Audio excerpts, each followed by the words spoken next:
إذا كان أبواتنا وجدودنا حكمت 317 سنة ما حتكبس النار قبل للجنجويد. الله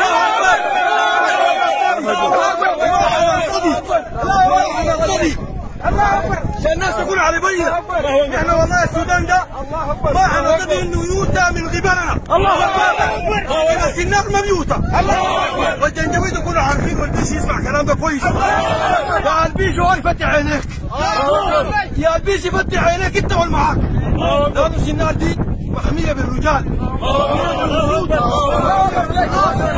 خلاص الهوان ده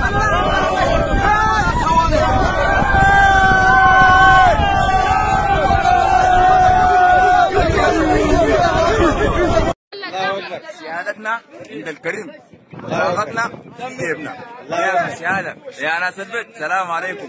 الله اكبر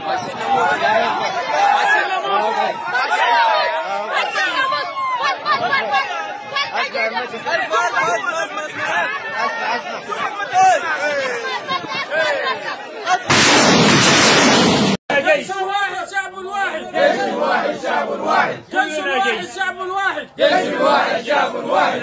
نطمن علينا يا جماعة كلنا جيش. سنار عموما ايوه وفي مدينة سنار يا جماعة الأمن الوضع آمن ومطمئن. ايوه وده سوق سنار نحن جوا شغالين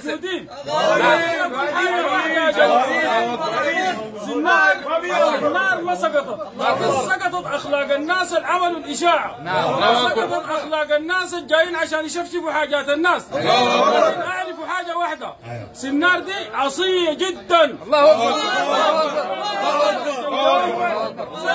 الجماعة دول يتفحموا في خور العرب حيتفحموا في السكر وحيتفحموا في مدني. والآن يا جماعة الجيش ماشي على مدني وما عندنا إلا تحرير مدني.